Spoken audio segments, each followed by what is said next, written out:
जन्म कुंडली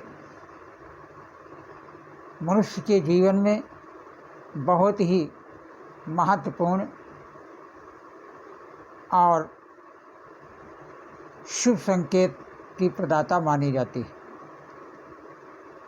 जन्म कुंडली जीवन का एक दर्पण होता है। हर ज्योतिषी अपने ज्ञान के अनुसार जातक का फलादेश विचार करता है, लेकिन वास्तव में जन्म कुंडली जीवन का एक भविष्य दर्पण है। वो सुख और दुख, प्रिय और अप्रिय होने वाली घटनाओं के बारे में पूरी जानकारी देता है। 6 शास्त्रों में ज्योतिष शास्त्र एक महत्वपूर्ण शास्त्र है, जिसके द्वारा होने वाली सभी जानकारियाँ प्राप्त हो जाती हैं। जन्म कुंडली के अनुसार संतान हमारा सुखमय रहेगा, संतान हमारे जीवन में सुख देगी या दुख देगी, संतान का जीवन कैसा होगा, संतान के प्रति हमारी उपेक्षा होगी या अपेक्षा होगी, यह संतान के द्वारा हमें सुख और दुख मिलेगा, इसके बारे में जानकारी जन्म कुंडली के द्वारा ही प्राप्त होती है। जन्म कुंडली में यदि शनि तीसरे भाव में जब बैठता है तो उसकी तीसरी दृष्टि पंचम भाव अर्थात संतान भाव पर पड़ती है।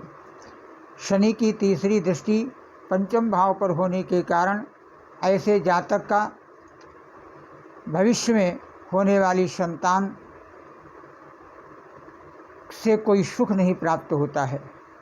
पहली बात तो उसके जीवन में संतान योग्य ही नहीं बनता है, और यदि ईश्वर की कृपा हो जाए, संतान की प्राप्ति हो, तो संतान से कोई उसे सुख नहीं प्राप्त होता है। संतान का व्यवहार बिल्कुल शत्रुवत होता है, सदा उसके द्वारा नाना प्रकार के दुख परेशानियां ही उठानी पड़ती हैं। और यदि वो गृहस्थ धर्म में प्रवेश करता है, विवाह हो जाता है, तो विवाह परांत तो उसका जीवन बिल्कुल नरक तुल्य हो जाता है। बड़ी उसे कठिनाइयों का सामना करना पड़ता है, धन का अभाव रहता है, जीवन में दुख ही प्राप्त होता है।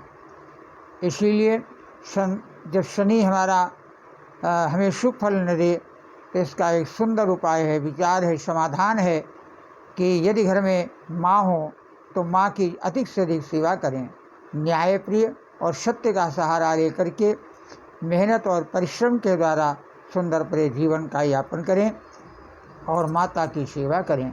ऐसा करने से शनि देवता प्रसन्न होंगे और जीवन में कुछ न कुछ आपकी एक नई किरण, नई आशा के साथ आपका पूरा सहयोग करेंगे।